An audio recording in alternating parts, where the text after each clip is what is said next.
আজকে রাতের খাবার বানাতে চলে এলাম। বেলায় জল বসিয়ে দিয়েছি। ছেলে বলেছে আজকের ম্যাগি খাবে, ভুজিয়া ম্যাগি।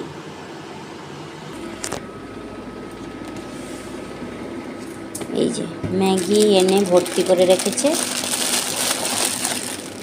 এইগুলো আজকে খাবে, তৈরি করব। 6টা ম্যাগি করব, 1টা 2টো 3টে 4টে 5টা 6টা। ছেলে একাই খাবে, আর এগুলো ছোট ছোট ম্যাগি তো 5 টাকার, এই যে ছোট ছোট। তো জলটা একটু গরম হয়ে যাক, মানে ভালোভাবে ফুটে যাক, তারপর ম্যাগিগুলো দিয়ে নামিয়ে নেব। জলটা ফুটুক, তত সময় প্যাকেটগুলো কেটে নিই। তো প্রত্যেক দিন আলু ভাজা মুড়ি ভালো লাগে না, একটু মুখ চেঞ্জ করতে হয়। তাই জন্য ছেলেকে জিজ্ঞাসা করেছিলাম, ছেলে বলল ম্যাগি খাবে ডিম দিয়ে। যেমন কথা তেমন কাজ, চলে এলাম ম্যাগি বানাতে। কারণ ম্যাগি বানাতে একেবারে সময় লাগে না। এখন কটা বাজে বলো তো তোমরা বন্ধুরা? কটা বাজে জানো? 10:30। রাত্রি 10:30টার সময় আমি এসেছি খাবার বানাতে। এপাশে কেউ নেই, আর আমার দেওরের বাড়িতে সবাই শুয়ে গেছে, আর আমার হাজব্যান্ড এখনও আসেনি। আমি ছেলের কাছে এত সময় বসেছিলাম, তারপর ভাবলাম না 10:30 বেজে গেছে, যাই খাবার বানাতে। যেরকম ভাবা সেরকম কাজ, চলে এলাম খাবার বানাতে। আর এই যে প্রথমে ম্যাগিগুলো কেটে নিচ্ছি, জলটা তত সময় ফুটে যাক।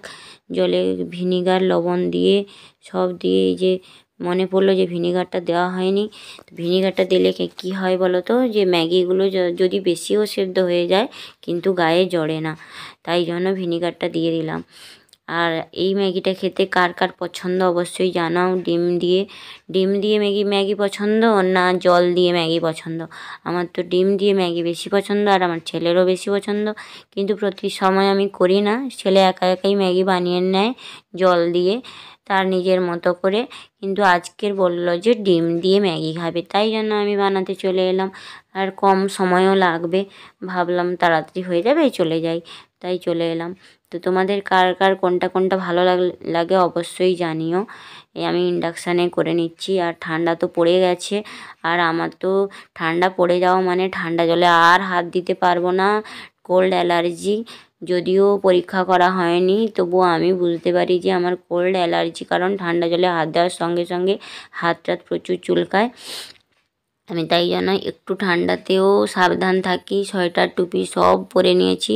সবাই হয়তো ভাববে যে এখনও বেশি ঠান্ডা পড়েনি, তবুও কেন সোয়েটার টুপি পরে নিয়েছি। আমার এই জন্য, ঠান্ডার ধাতের জন্য আমি সোয়েটার টুপি পরে নিয়েছি।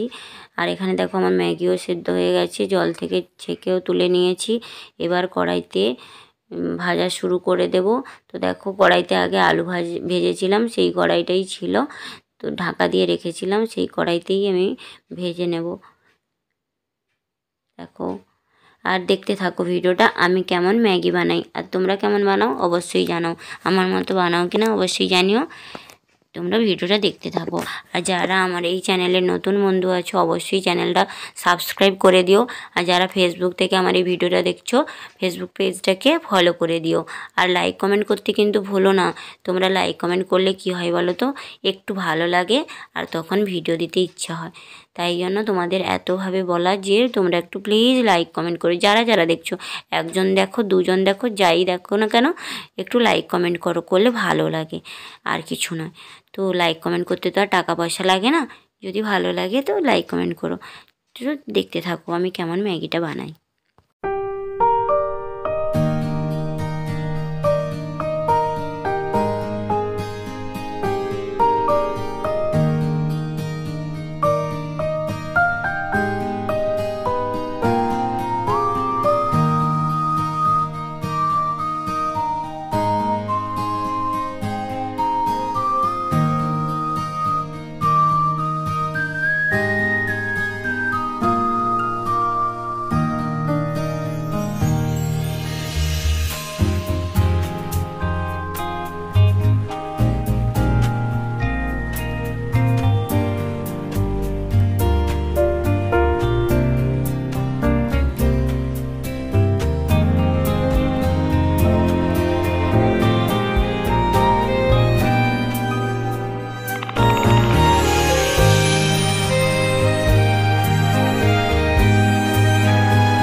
দেখো ম্যাগিটা কত ঝরঝরে হয়েছে, প্রায় কমপ্লিট হয়ে এসছে।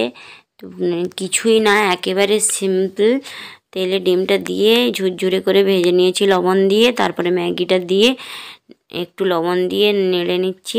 আর ম্যাগিটাকে একটু কেটে কেটে দিচ্ছি, কারণ বড় বড় হয়ে থাকলে আমার ছেলের খেতে মানে অসুবিধা হয়, তাই জন্য কেটে কেটে ছোট করে দিচ্ছি। আর এই যে একটু ম্যাগি মশলা দেবো, সস দেবো, সয়া সস একটু দেবো। আর টমেটো সসটা নেই তাই জন্য দেবো না, সয়া সসটা দেবো। আর দেবো ম্যাগি মশলা একটু দেবো, আর কিছু না। আর আমরা খাবো না, শুধুমাত্র ছেলের জন্য এই ম্যাগিটা বানালাম। আমরা মুড়ি খাবো, ওই শসা, পেঁয়াজ, ধনেপাতা, টমেটো এইগুলো দিয়ে মুড়ি খাবো, আমরা ম্যাগি খাবো না। তো ছেলের জন্য ম্যাগিটা বানাচ্ছি। তো আমার এই সিম্পল সহজ একেবারে রেসিপিটা তোমাদের কেমন লাগলো অবশ্যই জানিও। আর সবাই এরকমই বানায় হয়তো। তো যাই হোক, আজকের এই ছোট ভিডিওটা এই পর্যন্ত। সবাই ভালো থেকো, সুস্থ থেকো। এই যে ফাইনাল লুক, এখনও আমি থালায় বাড়িনি, কড়া থেকেই তোমাদের দেখিয়ে দিচ্ছি। আর ভিডিওটা বেশি বড় করব না। সবাই ভালো থেকো, সুস্থ থেকো। Good night, take care. দেখা হচ্ছে আবার একটা